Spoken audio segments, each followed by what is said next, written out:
December 22. Doctor X, doctor Y, doctor Z. கர்த்தருக்கு பயப்படுதலே ஞானத்தின் ஆரம்பம். நீதிமொழிகள் 1:7. யூதர்களின் அரசராக பிறந்திருக்கிறவர் எங்கே என்று கேட்டுக்கொண்டு கிழக்கிலிருந்து ஞானிகள் எருசலேமுக்கு வந்தனர். இதிலிருந்து அவர்கள் புறவினத்தார் என தெரிகிறது. அவர்கள் வான ஆராய்ச்சியாளராய் இருந்திருக்கலாம். அசாதாரணமானதொரு நட்சத்திரம் இழக்கண்ட அவர்கள் அதிசயித்து அதற்கு அவருடைய நட்சத்திரம் என பெயர் சூட்டினர். அவர்கள் தேடிய அரசர் எருசலேமில் பிறக்கவில்லை எனக் கண்டதும், இஸ்ரவேலின் தலைவர்களுக்கு மேசியாவின் பிறப்பை குறித்து போதுமான அளவு தெரியவில்லை என அறிந்ததும் அவர்களுக்கு சோர்வை உண்டாக்கியிருக்கும்.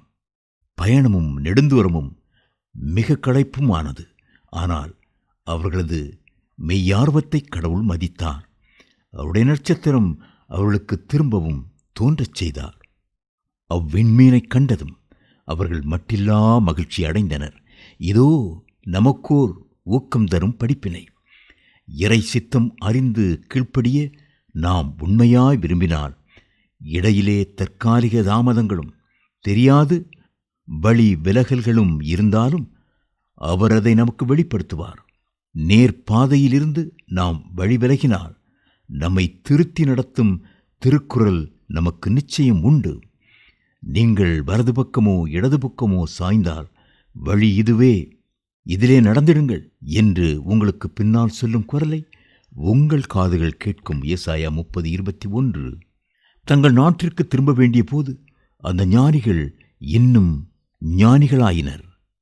கனவில் கடவுளால் எச்சரிக்கப்பட்டு அவர்கள் வேறு வழியாய் திரும்பினார்கள். மத்தேயு 2:12. கடவுளால் எச்சரிக்கப்பட்டு என்பதின் மூல மொழியில் ஒரு கேள்விக்கு வந்த பதில் என்ற பொருள் தொக்கி நிற்கிறது.